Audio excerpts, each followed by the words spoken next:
धारा चैनल में आप सभी का स्वागत है। दोस्तों, यदि आप मेरे चैनल पर नए हैं तो प्लीज़ मेरे चैनल को सब्सक्राइब करें, बेल का आइकन प्रेस करें। तुलसी और विष्णु जी की कहानी। क्यों तुलसी ने विष्णु जी को श्राप दिया। तुलसी पौधा। पूर्व जन्म में एक लड़की थी जिसका नाम वृंदा था। राक्षस कुल में उसका जन्म हुआ था। बचपन से ही भगवान विष्णु की भक्त थी। बड़े ही प्रेम से भगवान की सेवा पूजा किया करती थी। जब वो बड़ी हुई तो उनका विवाह राक्षस कुल में दानवराज जलंधर से हो गया। जलंधर की उत्पत्ति भगवान शिव से निकले क्रोध से हुई थी। अब क्योंकि जलंधर महादेव के क्रोध से उत्पन्न हुआ था, इसलिए वो बहुत शक्तिशाली था। वृंदा भगवान विष्णु की परम भक्त तो थी ही, साथ ही वो बहुत ही पतिव्रता स्त्री थी। वृंदा बड़ी ही पतिव्रता स्त्री थी, सदा अपने पति की सेवा किया करती थी। एक बार देवताओं और दानवों में युद्ध हुआ।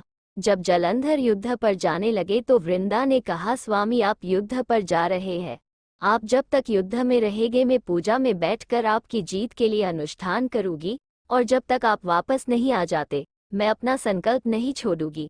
जलंधर तो युद्ध में चले गए और वृंदा व्रत का संकल्प लेकर पूजा में बैठ गई। उनके व्रत के प्रभाव से देवता भी जलंधर को ना जीत सके। सारे देवता जब हारने लगे तो विष्णु जी के पास गए। सबने भगवान से प्रार्थना की तो भगवान कहने लगे कि वृंदा मेरी परम भक्त है, मैं उसके साथ छल नहीं कर सकता। फिर देवता बोले, भगवान दूसरा कोई उपाय भी तो नहीं है, अब आप ही हमारी मदद कर सकते हैं। भगवान ने जलंधर का ही रूप रखा और वृंदा के महल में पहुंच गए। जैसे ही वृंदा ने अपने पति को देखा, वे तुरंत पूजा में से उठ गई और उनके चरणों को छू लिए। जैसे ही उनका संकल्प टूटा, युद्ध में देवताओं ने जलंधर को मार दिया और उसका सिर काट कर अलग कर दिया। उनका सिर वृंदा के महल में गिरा। जब वृंदा ने देखा कि मेरे पति का सिर तो कटा हुआ है, तो फिर ये जो मेरे सामने खड़े हैं ये कौन है? उन्होंने पूछा, आप कौन हो जिसका स्पर्श मैंने किया? तब भगवान अपने रूप में आ गए, पर वे कुछ ना बोल सके। वृंदा सारी बात समझ गई। उन्होंने भगवान को श्राप दे दिया, आप पत्थर के हो जाओ, और भगवान तुरंत पत्थर के हो गए।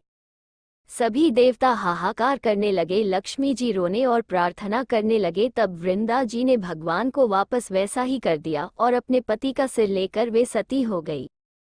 उनकी राख से एक पौधा निकला। तब भगवान विष्णु जी ने कहा, आज से इनका नाम तुलसी है और मेरा एक रूप इस पत्थर के रूप में रहेगा, जिसे शालिग्राम के नाम से तुलसी जी के साथ ही पूजा जाएगा, और मैं बिना तुलसी जी के भोग स्वीकार नहीं करूंगा। तुलसी जी की पूजा सभी करने लगे और तुलसी जी का विवाह शालिग्राम जी के साथ कार्तिक मास में किया जाता है। देव उठावनी एकादशी के दिन इसे तुलसी विवाह के रूप में मनाया जाता है। ओम नमो भगवते वासुदेवाय।